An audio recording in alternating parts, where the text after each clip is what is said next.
네, 여러분 안녕하십니까? 10분 서당 이야기 한자 오늘 84강을 시작합니다.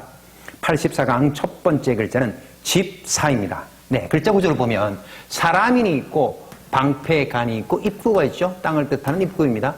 자, 여기는 집을 지을 때 지붕이 있고 또 가로지르는 그 보가 있고 또 보를 받치고 있는 기둥이 있고 그리고 집을 땅에 세웠다는 그 땅이 결합된 글자입니다.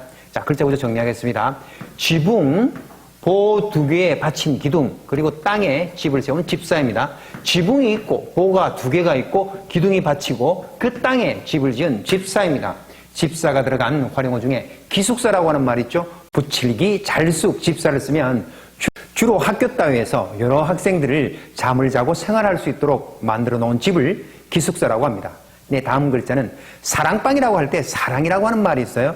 집사자에 행랑채랑을 써서 집의 안채와 따로 떨어져서 바깥 주인이 거처하면서 손님을 마주하고 접대하는 곳을 사랑이라고 합니다. 네, 다음 글자는 흩틀산입니다. 흩틀산의 글자는 잠깐 영상을 보겠습니다. 더 세게 더 세게. 오유 잘해요.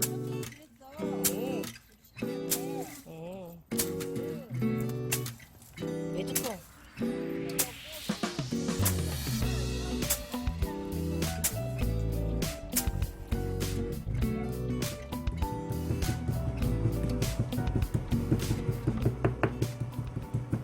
네, 영상 잘 보셨나요?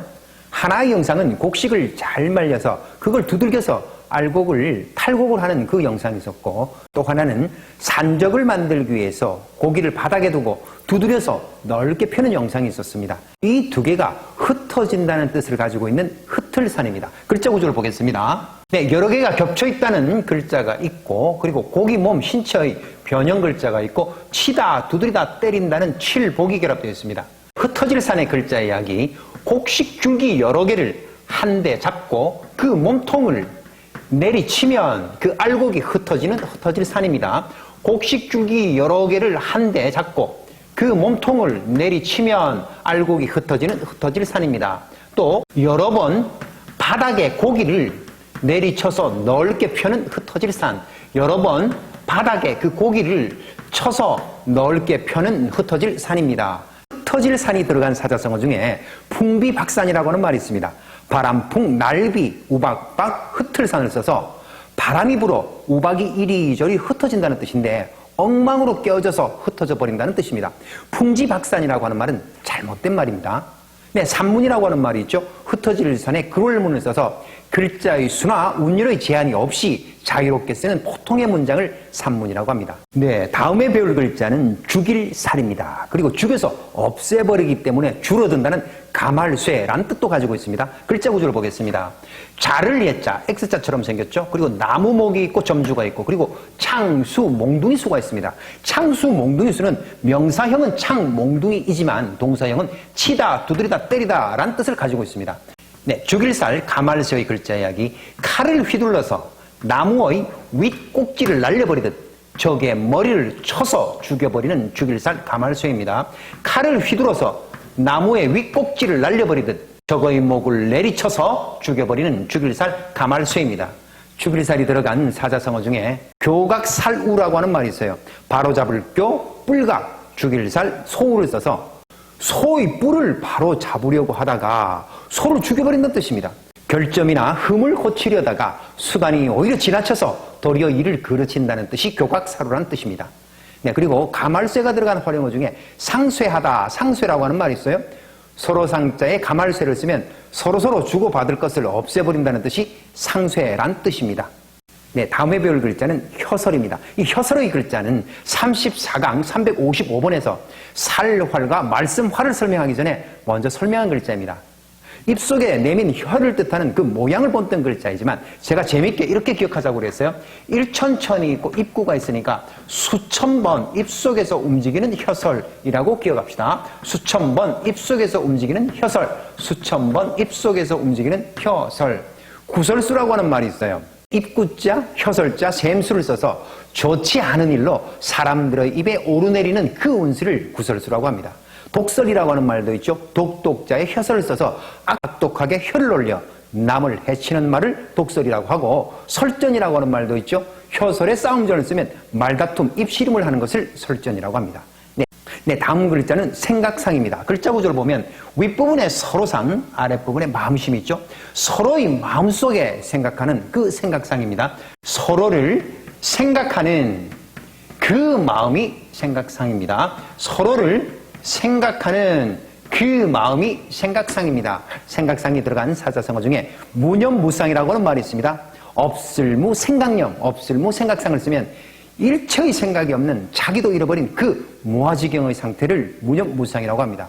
과대망상이라고 하는 말도 있습니다. 자랑할 과 큰데 망령될망 생각상을 쓰면 턱없이 과장되게 엉뚱하게 생각한다는 뜻이 과대망상이라는 뜻입니다. 네, 다음 글자는 평상상입니다. 자, 평상이라고 하는 글자 구조는 집, 어미 있고 나무목이 있죠.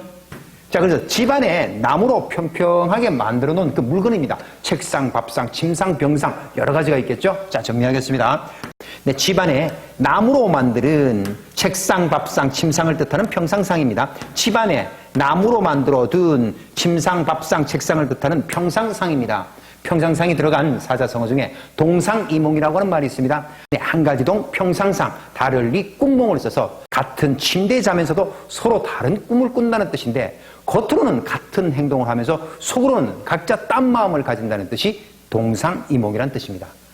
네, 다음에 배울 글자는 커다란 나무 장작을 반으로 갈랐는데 그 왼쪽 부분과 오른쪽 부분을 뜻하는 글자입니다. 자, 이 글자는 67강 698번에서 장수장을 설명하기에 앞서서 제가 이 글자를 설명했습니다. 자, 그런데 또 나왔기 때문에 지금 정리하겠습니다. 그림을 함께 보시면서 나무 장작을 반으로 갈랐을 때 그 왼쪽 부분을 조각장이라고 하고 오른쪽 부분을 조각편이라고 합니다. 특히 이 왼쪽 부분의 조각장은 단단하다, 강하다라고 하는 뜻으로 쓰이면서 침대라든지 방패라는 뜻으로 쓰입니다. 정리하겠습니다. 나무 장작에서 잘라낸 그 왼쪽 부분을 뜻하는 조각장입니다.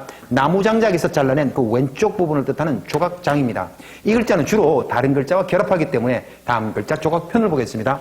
나무 장작에서 잘라낸 그 오른쪽을 뜻하는 조각편입니다. 나무 장작에서 잘라낸 그 오른쪽을 뜻하는 조각편입니다. 조각장과 조각편의 글자는 서로 선대칭 모양으로 생겼습니다.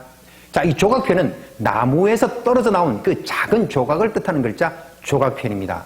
자, 일편단심이라고 하는 말이 있습니다. 한일 조각편, 붉을단 마음심을 써서 한 조각의 붉은 마음이라고 하는 뜻인데 한결같은 그 참된 정성이나 변하지 않는 그 마음을 일편단심이라고 하고 또 임금님을 향한 그 신하의 진정 어린 그 마음, 충성 어린 마음을 일편단심이라고 합니다. 네, 다음 글자는 씩씩할장, 장할장입니다. 의 글자 구조는 조각장과 선비사가 있죠. 이 조각장은 나무 조각으로 만든 방패이고 이 선비사는 도끼 모양이죠. 도끼를 든 무사라고 그랬습니다. 나무 조각의 그 방패를 들고선 그 무사의 당당함이 씩씩할장입니다. 나무 방패를 들고선 그 무사의 당당한 모습이 씩씩할장입니다. 씩씩할장이 들어간 사자성어 중에 호언장담이라고 하는 말이 있어요. 호골호자의 말씀은 장할장자의 말씀담을 써서 분수에 맞지 않는 말을 큰 소리로 자신감 있게 말하는 것을 호언장담이라고 합니다. 한마디로 뻥을 친다는 얘기죠.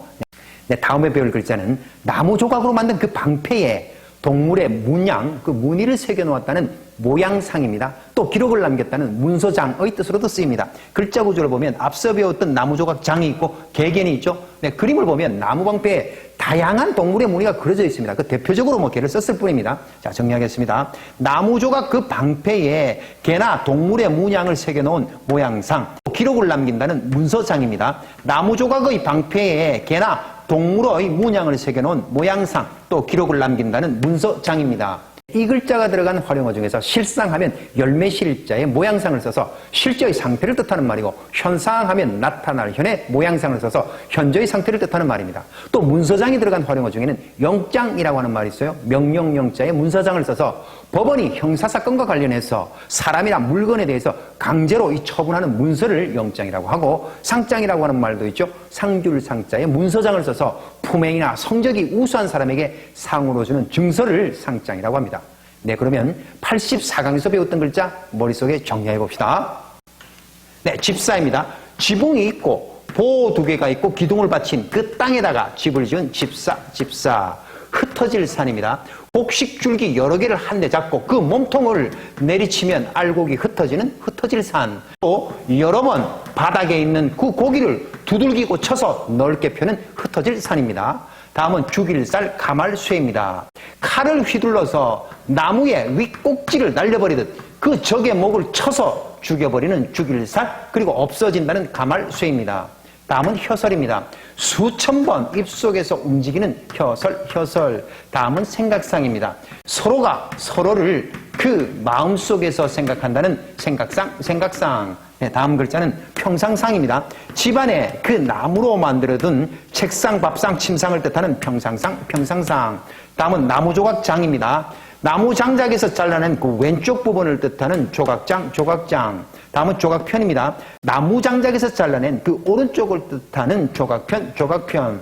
다음은 씩씩할 장입니다. 나무 조각 방패를 들고선 그 무사의 당당한 모습이 씩씩할 장. 다음은 모양상 문서장입니다. 나무 조각 방패에 개나 동물의 문양을 새겨놓은 모양상, 그래서 기록을 남긴다는 문서장입니다. 네, 84강 한자 이야기도 재미있게 잘 들으셨나요?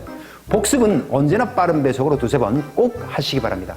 네, 그러면 여러분들과는 85강에서 만나 뵙겠습니다. 안녕히 계십시오.